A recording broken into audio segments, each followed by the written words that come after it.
En la mañana del 3 de febrero de 1945, Helga Schneider permanecía paralizada en la entrada del Mesaul en el fuerte Oglethorpe, Georgia, incapaz de procesar el aroma que flotaba en el aire.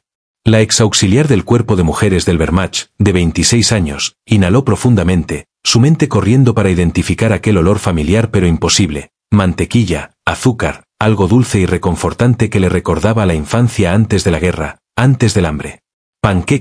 Panqueques americanos con jarabe de arce, servidos en simples bandejas de metal a mujeres prisioneras alemanas, como si fuera lo más natural del mundo. Sus manos temblaban ligeramente mientras un soldado estadounidense le hacía un gesto para que avanzara en la fila. «Sirven esto a las prisioneras», susurró a Margaret Bass, otra mujer alemana que había llegado con ella 2 días antes. Lo que Helga veía ante sus ojos desafiaba 6 años de adoctrinamiento sobre la barbarie americana, el materialismo y el colapso económico inevitable. El Ministerio de Propaganda del Reich la había preparado para la tortura, el hambre y la humillación como prisionera de guerra en Estados Unidos. En cambio, se enfrentaba a la incomprensible realidad de la abundancia en forma de una pila de panqueques calientes y dorados, bañados en auténtico jarabe de arce, un lujo que había desaparecido de la vida civil alemana hacía años. Mientras el dulce aroma la envolvía, las lágrimas se le llenaron en los ojos. Esta no era la América que le habían enseñado a temer y despreciar, era algo completamente distinto, algo que rompería su comprensión tanto de sus captores como de su propia patria. El viaje que llevó a Helga y a aproximadamente 4,700 mujeres alemanas a los campos de prisioneras de guerra estadounidenses comenzó años antes, con la escalada de la Segunda Guerra Mundial. Para 1942, la maquinaria de propaganda alemana, dirigida por Josef Goebbels, había pintado un vívido retrato de la sociedad estadounidense para la población alemana.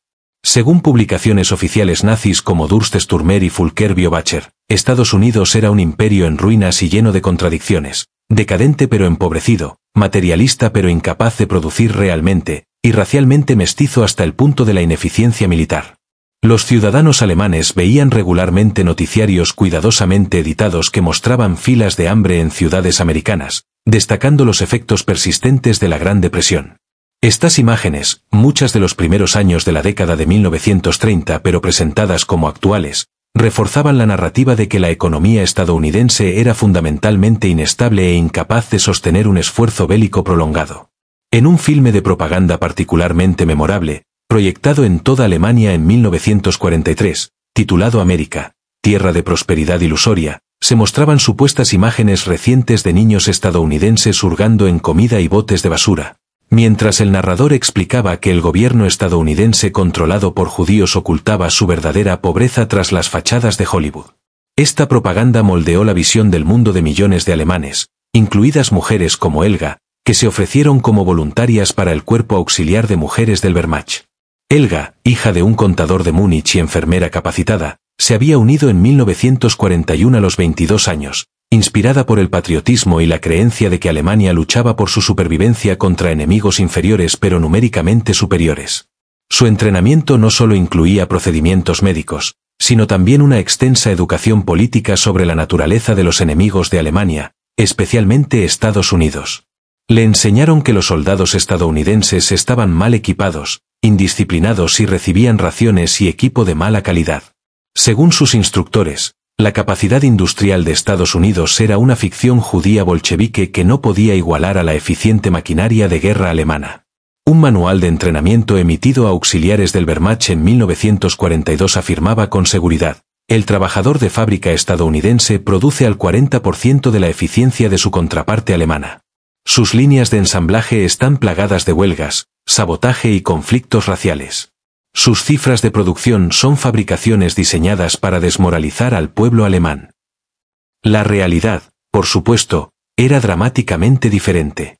Para 1943, las fábricas estadounidenses producían un nuevo avión cada 5 minutos, un barco cada día y más de 3,000 camiones por semana. Solo la planta Ford de Willow Run fabricaba un bombardero B-24 Liberate cada 63 minutos.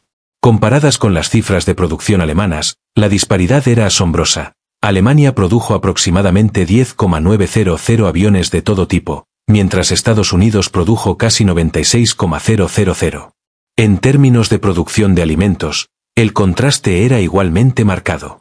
Para 1944, la ración diaria promedio de un civil alemán se había reducido a unas 1,500 calorías, mayormente pan y patatas. La carne se había vuelto un lujo de solo 150 gramos por semana y el café, el chocolate y la fruta fresca habían desaparecido casi por completo de la vida civil.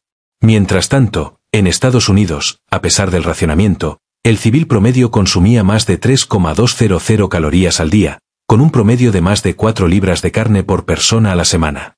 Las granjas estadounidenses producían tanto excedente que se acumulaban reservas estratégicas, mientras abastecían no solo a su propio ejército, sino a gran parte de las fuerzas aliadas. Este era el mundo de contrastes al que las mujeres alemanas prisioneras estaban a punto de ingresar, completamente desprevenidas ante la disonancia cognitiva que les esperaba. La captura y transporte de estas mujeres a suelo estadounidense es un aspecto poco conocido de la historia de la Segunda Guerra Mundial. La mayoría no eran personal de combate, sino que servían en roles auxiliares como enfermeras, especialistas en comunicaciones, personal administrativo y ocasionalmente, operadoras de baterías antiaéreas. Bajo la Convención de Ginebra, muchas calificaban técnicamente para el estatus de prisioneras de guerra, especialmente las uniformadas que servían con unidades militares. El primer grupo de 21 mujeres alemanas llegó a Estados Unidos en diciembre de 1944, con números aumentando gradualmente a lo largo de 1945 a medida que las fuerzas aliadas avanzaban en territorio alemán. Inicialmente fueron alojadas en el fuerte Oglethorpe en Georgia y en el Camp Shanks en Nueva York, instalaciones modificadas para acomodar a prisioneras manteniendo la separación requerida de los hombres. El viaje de descubrimiento comenzó inmediatamente tras su captura. Margaret Bass, operadora de radio de 29 años capturada cerca de Aen en octubre de 1944, registró sus primeros momentos de confusión en un diario que logró mantener durante toda su cautividad. Nos dieron chocolate los soldados estadounidenses inmediatamente después de rendirnos, escribió el 12 de octubre de 1944. No el chocolate que hemos conocido durante años, sino chocolate de verdad con manteca de cacao. Lo daban libremente, incluso de manera casual, como si no tuviera valor. Un soldado abrió un paquete de cigarrillos, tomó uno y ofreció el resto a su compañero. Casi un paquete completo desechado porque prefería otra marca. Observé con horror y fascinación. ¿Cómo pueden ser tan derrochadores si están luchando como nos han dicho? Este primer encuentro con la abundancia americana fue solo el comienzo. A medida que Margaret y otras prisioneras tempranas eran procesadas en instalaciones temporales en la Francia liberada, cada paso traía nuevas revelaciones. La policía militar estadounidense que las procesaba vestía uniformes de sorprendente calidad, lana gruesa, bien ajustados, con botas robustas que parecían nuevas o casi nuevas. Sus armas estaban estandarizadas, limpias y en excelente estado. Lo más impactante para muchas mujeres alemanas era la apariencia física de sus captores. Los estadounidenses también son grandes, escribió Hilbert, exadministradora de la 19ª División Panzer, capturada en Francia en agosto de 1944. No solo altos, sino sólidos, bien alimentados de una manera que no hemos visto en Alemania durante muchos años. Incluso sus hombres alistados parecen mejor nutridos que nuestros oficiales. ¿Cómo es posible después de 5 años de guerra? Su piel tiene una calidad diferente, más saludable, con más color. Me hace cuestionar todo lo que nos dijeron sobre las condiciones en América. Los barcos de transporte que llevarían a estas prisioneras a Estados Unidos proporcionaron otra revelación. Helga Schneider y 64 mujeres alemanas más fueron transportadas en el USS West Point, un transatlántico de lujo convertido, en enero de 1945. Aunque estaban confinadas a áreas seguras del barco, el hecho de que Estados Unidos pudiera destinar un buque tan masivo solo para transporte de prisioneras ya era revelador. Más impactante aún era la comida servida durante la travesía del Atlántico. Para el desayuno, recibíamos huevos. Huevos de verdad con pan blanco y mantequilla, anotó Helga en una carta que escribiría meses después a su hermana. Pensé que tal vez era una ocasión especial, un espectáculo para las nuevas prisioneras. Pero al día siguiente era lo mismo. Y al siguiente, los guardias estadounidenses comían las mismas comidas, lo que sugería que esa era su ración normal. Un guardia dejó la mitad de su pan sin comer, y cuando lo miré horrorizada, simplemente se encogió de hombros como si no fuera nada inusual. Esta actitud casual estadounidense hacia la comida, La aparente abundancia despreocupada de la misma se convirtió en un tema recurrente en los relatos de las prisioneras alemanas. Ingrid Schultz, de 24 años, que había servido en una batería antiaérea cerca de Hamburgo, describió su primera comida al llegar al Camp Sanks en Nueva York. Nos sirvieron estofado de res con verduras. Solo la porción de carne era lo que una familia alemana de 4 recibiría para toda una semana de raciones. Cuando una mujer no podía terminar su porción, el servidor estadounidense simplemente la raspaba en un contenedor de basura. Nadie la guardaba. Nadie parecía preocupado. Pregunté a nuestro guardia si la comida estaba racionada en Estados Unidos. Pareció confundido y dijo, bueno, sí, algunas cosas. A veces mantequilla, azúcar, pero no como tú piensas. No sabía si reír o llorar. Para muchas de estas mujeres, el impacto más profundo no provino de un solo artículo, sino de la consistencia diaria e implacable de la abundancia americana. Erika Miller, enfermera de 28 años que había servido en la Luftwaffe y capturada en Italia en mayo de 1944, describió el impacto psicológico en una entrada de diario de marzo de 1945. Han pasado 10 meses desde mi captura y cada día ha habido suficiente comida. No solo suficiente, sino variedad y calidad. Los estadounidenses consideran esto normal. Esa es quizá la realización más devastadora. Lo que nosotros en Alemania llegamos a ver como sacrificio temporal por la guerra, los estadounidenses lo considerarían privación intolerable. Su racionamiento sería nuestro festín.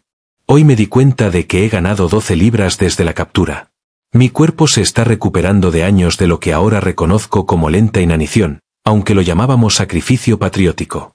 La pregunta de cómo Estados Unidos podía producir tal abundancia mientras luchaba en una guerra mundial se convirtió en una obsesión para muchas de las prisioneras más educadas. Greta Hoffmann había sido profesora de matemáticas antes de unirse al cuerpo de mujeres del Wehrmacht como especialista en logística. Capturada en Francia en septiembre de 1944, se propuso entender el milagro de la producción americana. A través de conversaciones con guardias, acceso a materiales de lectura aprobados y observación cuidadosa, comenzó a armar la verdad sobre la capacidad industrial de Estados Unidos. Las cifras de producción no son propaganda, escribió en un cuaderno que más tarde se preservó en los archivos nacionales. Si acaso, los estadounidenses parecen no impresionarse por sus propios logros.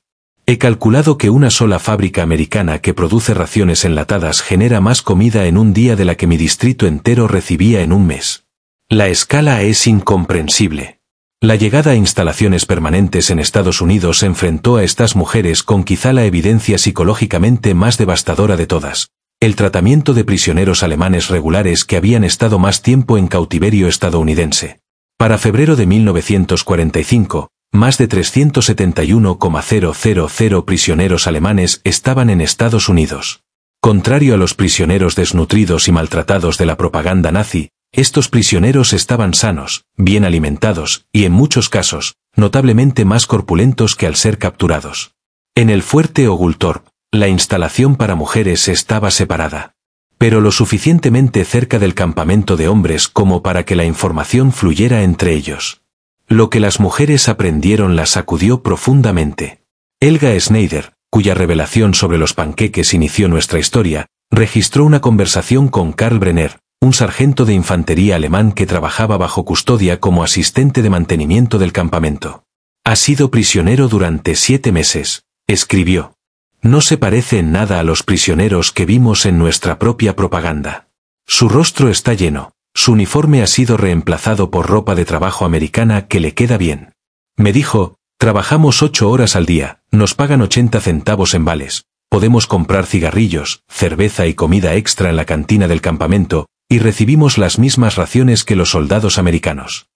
Según la Convención de Ginebra, muchos de nosotros estamos más saludables que cuando estábamos en el Wehrmacht. Cuando le pregunté si los usaban para propaganda, se rió. Los americanos no nos desfilan ni nos obligan a hacer declaraciones. Parecen casi desinteresados en nosotros como herramientas de propaganda. Solo nos alimentan, nos vigilan y nos ponen a trabajar. Es la rutina simple lo que te rompe. La realización de que esto es normal para ellos.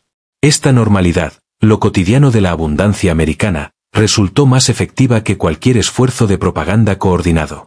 Las mujeres en Fort Oglethorpe estaban alojadas en barracas simples pero adecuadas, con ropa de cama limpia que se cambiaba semanalmente, acceso a duchas calientes con jabón real y 3 comidas completas al día. El contraste con las condiciones en Alemania, incluso antes de la captura, era brutal.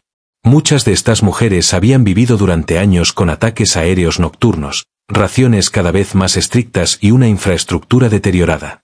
En Estados Unidos, las luces permanecían encendidas de manera constante. El agua salía limpia y caliente. Los edificios se calentaban adecuadamente en invierno. Estos aspectos básicos, dados por sentados por sus guardianes americanos, representaban un nivel de vida que se había vuelto aspiracional en la Alemania en guerra. La evidencia más visceral venía de la comida. El desayuno incluía típicamente huevos, pan, mantequilla, café con azúcar y leche reales, y a menudo fruta o jugo. Almuerzos y cenas ofrecían carne diaria, verduras, papas o pasta y postres. Las comidas especiales de domingos y días festivos eran especialmente impactantes, mostrando que incluso en tiempos de guerra, Estados Unidos mantenía tradiciones culturales en torno a la abundancia de alimentos. La comida de acción de gracias servida en Fort Oglethorpe en noviembre de 1945 dejó a muchas mujeres sin palabras. Hildegard Peters, quien había sido secretaria del 18º Regimiento de Artillería antes de su captura, escribió: sirvieron a cada prisionera un plato con pavó, relleno, salsa de arándanos, 3 tipos de verduras y pastel con crema. Esto para prisioneras, mientras nos decían que nuestras familias en Alemania apenas tenían papas. Al principio no pude comer. Simplemente me quedé mirando el plato mientras las lágrimas corrían por mi rostro. El guardia americano preguntó si había algo mal con la comida. No pude explicarle que mis lágrimas eran porque la comida era tan perfecta, tan imposible. Para algunas prisioneras, esta abundancia no despertó gratitud, sino inicialmente ira y desconfianza. Emma Fischer, una nazi fanática que había servido como especialista en comunicaciones en las SS, insistió al principio en que la comida y las condiciones eran un elaborado engaño. Esto no puede ser como viven los americanos ordinarios, les dijo a sus compañeras. Nos muestran una falsa prosperidad para romper nuestra moral. Su negación persistió durante semanas hasta que la calidad de vida consistente y las conversaciones con el personal americano de distintos antecedentes confirmaron la incómoda verdad. Aún así, desarrolló una nueva teoría, que Estados Unidos colapsaría después de la guerra por el exceso insostenible de su producción. Esto también resultó incorrecto, como las mujeres más tarde aprenderían sobre el auge económico posguerra de Estados Unidos. El viaje de descubrimiento se extendió más allá de la comida y las necesidades básicas hacia la medicina, la tecnología y la infraestructura. Muchas mujeres requirieron tratamiento médico durante su cautiverio, ofreciendo otra ventana a las capacidades americanas. Johanna Metz había desarrollado tuberculosis mientras servía en una unidad de apoyo de la Luftwaffe y se encontraba en las primeras etapas de la enfermedad al ser capturada en abril de 1945. En Alemania, su diagnóstico habría sido casi una sentencia de muerte en ese momento de la guerra, con recursos médicos severamente racionados y priorizados para las bajas del frente. En el centro médico de Fort Oglethorpe recibió streptomicina, un antibiótico relativamente nuevo y extremadamente limitado incluso en Estados Unidos. El doctor explicó que debían solicitar un permiso especial debido a la escasez del medicamento. Ella recordó luego, y aún así me lo proporcionaron, a mí, una prisionera enemiga. Cuando pregunté por qué, el doctor parecía confundido por la pregunta, porque estás enferma y podemos ayudar.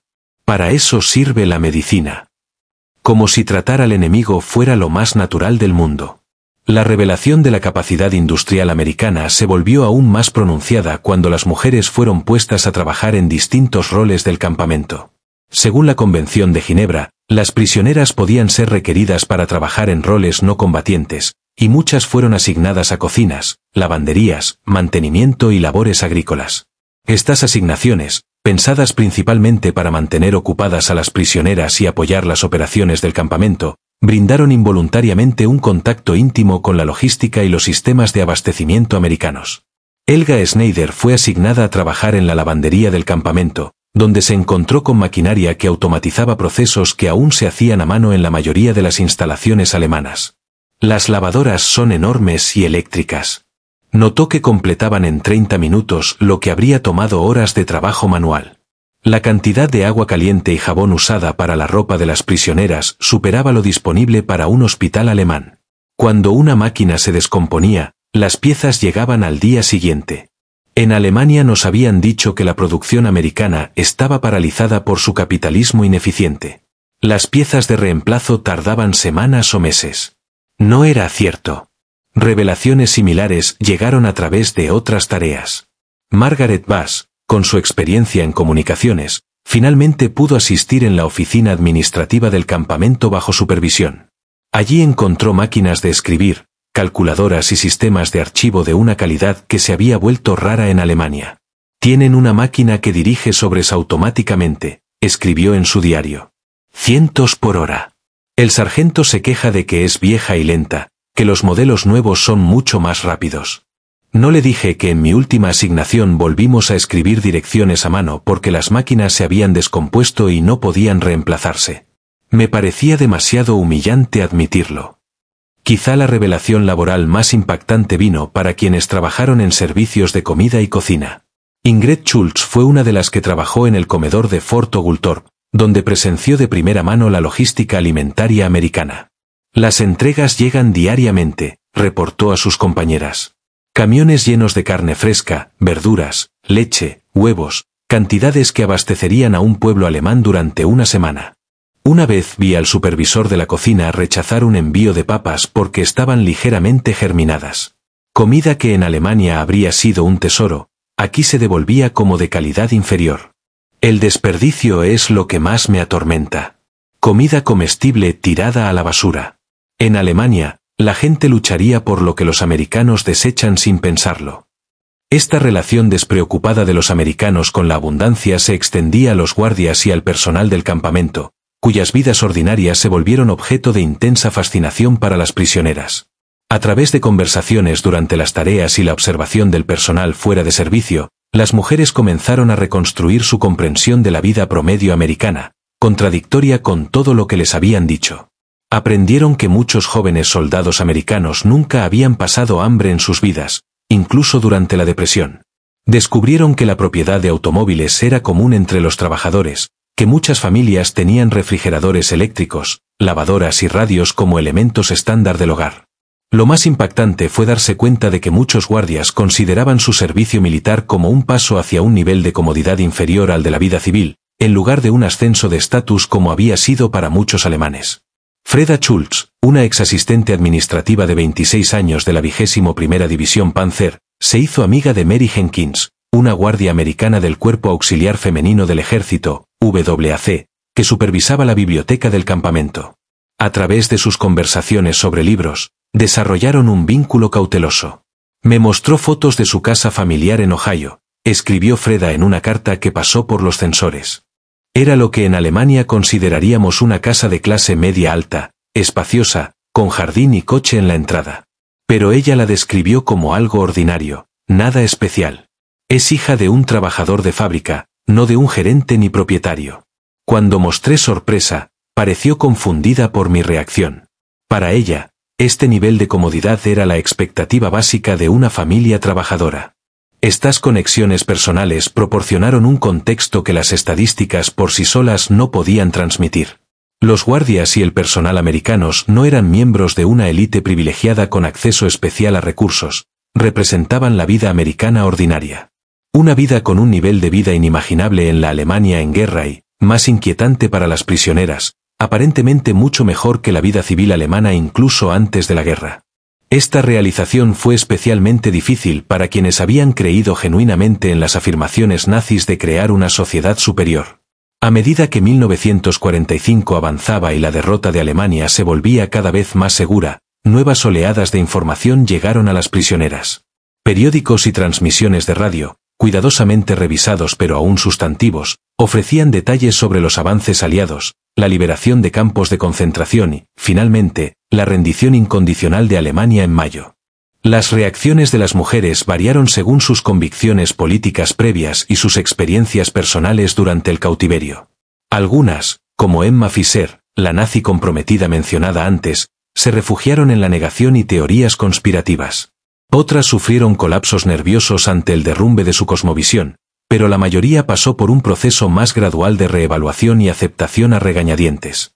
Helga Schneider describió este proceso en una serie notable de cartas a su hermana en Baviera, escritas entre mayo y diciembre de 1945 y entregadas tras su repatriación. Al principio creí que todo era exageración y un trato especial para impresionarnos. Luego pensé que tal vez Estados Unidos se estaba agotando para mantener esta ilusión, seguramente colapsaría después de la guerra. Ahora entiendo que lo que experimentamos está realmente limitado por las restricciones de guerra. Estados Unidos no nos está mostrando lo mejor. Esto es su normalidad, su día a día. ¿Qué dice eso de lo que nos contaron? ¿De lo que creímos? He ganado 18 libras desde que llegué hace 6 meses. Mi cabello está más grueso, mi piel más clara. Soy prisionera, y aún así estoy más saludable que cuando era libre al servicio del Reich. Esta verdad física difícil de aceptar se convirtió en una de las pruebas más visibles e irrefutables. El personal médico alemán meticuloso entre las prisioneras documentó los cambios en su propia salud y en la de sus compañeras. Para octubre de 1945, las mujeres que habían estado en cautiverio al menos 6 meses habían ganado un promedio de 15 libras. Las condiciones crónicas relacionadas con deficiencias nutricionales, incluidas infecciones respiratorias persistentes, amenorrea y problemas dermatológicos, se resolvieron en la mayoría de los casos. La salud dental mejoró drásticamente una vez que las mujeres recibieron atención de los dentistas del campamento. Estos cambios no fueron resultado de intervención médica especializada, pero simplemente la nutrición constante, la reducción del estrés y la atención médica básica que era estándar en el sistema americano. El impacto psicológico de estos cambios físicos fue profundo. Durante años, la propaganda nazi había caracterizado el sacrificio físico como una virtud, vinculando la privación corporal con la fortaleza espiritual y el carácter nacional. Carteles y publicaciones celebraban a los ciudadanos alemanes delgados y trabajadores, contrastándolos con imágenes de americanos supuestamente blandos y decadentes. Los propios cuerpos de las mujeres ahora testificaban la falsedad de esa narrativa. Su salud mejorada no venía acompañada de decadencia moral ni pérdida de disciplina. Por el contrario, muchas se sentían más claras y energéticas que en años anteriores. Esto contradecía directamente la ecuación de sufrimiento con virtud que había sido central en la ideología nazi durante la guerra. La abrumadora evidencia estadística de la capacidad productiva americana se volvió imposible de ignorar a medida que la guerra concluía y más información llegaba a las prisioneras. Aprendieron que solo en 1944, Estados Unidos produjo más de 96,000 aviones, en comparación con los aproximadamente 39,000 de Alemania durante toda la guerra. Descubrieron que Estados Unidos no solo abastecía a su propio ejército masivo, sino que proporcionaba material sustancial a la Unión Soviética, Gran Bretaña y otras naciones aliadas a través del programa de préstamo y arriendo. Las cifras eran tan desproporcionadas que parecían casi absurdas. Estados Unidos produjo 286,000 aviones durante los años de guerra, frente a 119,000 de Alemania, 6,000 barcos navales frente a 1,400, y 86,000 tanques frente a 25,000 alemanes. Helga Schneider, cuya revelación sobre los panqueques comenzó nuestra historia, se encontró con estas estadísticas y con materiales de lectura aprobados en la biblioteca del campamento. Con su formación en enfermería, tenía una mente práctica orientada hacia la evidencia y la observación. Estos números explican todo, escribió. Explican por qué nunca tuvimos superioridad aérea después de 1943, porque nuestras ciudades ardían mientras las fábricas americanas permanecían en gran medida intactas. Pero el número más importante ni siquiera tenía que ver con armas. Estados Unidos produjo más de 33.000 millones de libras de alimentos enlatados durante la guerra. Alimentos y envases metálicos, metales preciosos que ya no podíamos destinar al uso civil, producidos en cantidades suficientes no solo para alimentar a su ejército, sino a millones de civiles en territorios liberados. Los panqueques que me hicieron llorar no eran especiales. Eran apenas una pequeña ola en un océano de abundancia que nos habían dicho que no existía. La documentación de este viaje del escepticismo a la aceptación aparece en cientos de cartas, diarios y entrevistas grabadas con mujeres prisioneras alemanas. Sus testimonios forman una crónica notable del colapso ideológico frente a la abrumadora evidencia material. Margaret Bass, la radiooperadora cuyo diario proporciona algunos de los relatos más detallados, describió el proceso: es como las etapas del duelo. Primero la negación, esto no puede ser real. Luego la ira, nos han engañado. Después la negociación, quizá haya explicaciones, circunstancias especiales. Luego la depresión, nuestros sacrificios pueden haber sido en vano. Y finalmente, una especie de aceptación, no de la derrota, que es amarga, sino de la realidad misma. La realidad de que el mundo no es como nos lo habían contado. Esa es una derrota diferente, más personal y en algunos sentidos más completa. Para las mujeres que habían sido creyentes fieles de la ideología nazi, este proceso fue especialmente doloroso. Lat Huber había sido miembro dedicado de la BDM, la rama femenina de las juventudes hitlerianas, antes de unirse a la auxiliar del Wehrmacht a los 18 años. Al momento de su captura en marzo de 1945, a los 20 años, había pasado toda su adolescencia inmersa en la cosmovisión nazi. Sus cartas revelan un proceso desgarrador de desilusión. Me enseñaron a creer que el nacionalismo socialista representaba la cúspide de la organización social humana, que nuestras dificultades temporales construían un Reich de 1000 años de prosperidad y fuerza. Ahora como panqueques con jarabe en un campo de prisioneras y veo a soldados americanos quejarse de que el café no está lo suficientemente fresco. No tienen características especiales. No son superhombres, ni especialmente disciplinados o inteligentes. Son gente común con recursos extraordinarios, lo que significa que lo que nos separaba no era carácter, voluntad o destino racial, sino fábricas, granjas y campos petroleros. Todas mis certezas se han vuelto polvo, y solo me quedan panqueques y confusión. No todas las prisioneras atravesaron transformaciones ideológicas tan dramáticas. Algunas mantuvieron sus convicciones políticas a pesar de la evidencia, desarrollando complejas justificaciones para lo que observaban. Otras compartimentaban, reconociendo la superioridad material americana mientras seguían creyendo en la superioridad cultural o espiritual alemana. Pero para la mayoría, la realidad diaria de la abundancia americana provocó un cambio lento e inexorable en su comprensión de Estados Unidos y Alemania. Para cuando comenzó la repatriación a finales de 1945 y continuó durante 1946, la mayoría había experimentado un cambio fundamental de perspectiva que influiría en el resto de sus vidas. El impacto duradero de esta experiencia se extendió mucho más allá de las prisioneras individuales. Al regresar a la Alemania ocupada, estas mujeres trajeron relatos de primera mano sobre las capacidades americanas a una población que aún procesaba la derrota y luchaba con severas carencias. Sus testimonios, difundidos a través de familias y comunidades, contribuyeron a un reconocimiento creciente de que la reconstrucción requeriría no solo reconstrucción física, sino una reevaluación de supuestos fundamentales sobre la organización económica y social. Muchas exprisioneras se encontraron en la incómoda posición de defender políticas e intenciones americanas ante compatriotas escépticos que no habían tenido acceso a evidencia directa. Helga Schneider regresó a Múnich en marzo de 1946 y encontró a su familia viviendo en un apartamento parcialmente reconstruido, con electricidad irregular y severas carencias de alimentos. Su salud y apariencia mejoradas la distinguieron de inmediato de quienes habían permanecido en Alemania. Mi madre no me reconoció al principio, escribió en sus memorias publicadas en 1963. Esperaba ver a una prisionera desnutrida y en cambio encontró a una hija más sana que cuando se fue. Cuando traté de explicarle sobre la comida en el campo americano, pensó que exageraba para hacerla sentir mejor sobre mi cautiverio. Tomó semanas de explicaciones pacientes y el testimonio de otras prisioneras retornadas antes de que comenzara a creer. Incluso entonces, le costaba reconciliar mi experiencia con su comprensión de cómo funcionaba el mundo. Si podían alimentar a sus prisioneras así, preguntó, ¿por qué nosotros aún tenemos raciones? Era una pregunta complicada sobre política de ocupación y recuperación europea que yo no estaba capacitada para responder. Solo podía contarle lo que había visto con mis propios ojos. La influencia de estas mujeres se extendió a los años críticos de la reconstrucción posguerra de Alemania.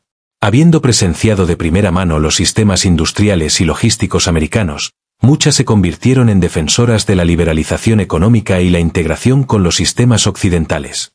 Algunas, como Margaret Bass, utilizaron su experiencia para construir carreras en la incipiente administración económica de Alemania Occidental. Bass, con su formación en comunicaciones y sus detalladas observaciones de los métodos organizativos americanos, consiguió un puesto en el Ministerio de Transporte de la República Federal en Desarrollo.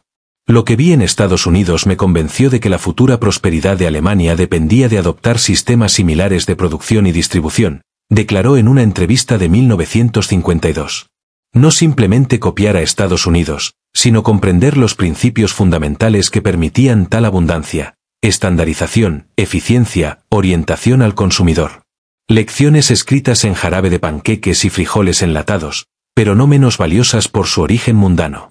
Otras aplicaron sus lecciones de manera más personal. De las aproximadamente 4,700 mujeres alemanas retenidas como prisioneras en Estados Unidos durante y después de la guerra, más de 600 regresaron eventualmente a Estados Unidos como inmigrantes, muchas casándose con americanos que habían conocido durante su cautiverio. Helga Schneider fue una de ellas, regresando a Georgia en 1952 y trabajando como enfermera en Atlanta el resto de su carrera. Volví porque había visto dos mundos y tomé mi decisión, explicó en una entrevista de Historia Oral en 1971. No porque Estados Unidos fuera perfecto. Había visto segregación racial y otros problemas durante mi cautiverio que me preocupaban profundamente. Pero también había visto lo posible en términos de prosperidad general, la posibilidad de una vida ordinaria de comodidad y suficiencia. Esa posibilidad me atrajo más poderosamente que el patriotismo o la familiaridad del entorno alemán. La historia de las mujeres prisioneras alemanas y su encuentro con la abundancia americana ofrece un caso notable sobre el poder de la evidencia material para superar la convicción ideológica. Estas mujeres, muchas de las cuales habían sido creyentes fieles de la propaganda nazi sobre la debilidad e inferioridad americana, experimentaron transformaciones profundas al enfrentarse directamente a la realidad de la capacidad productiva de Estados Unidos.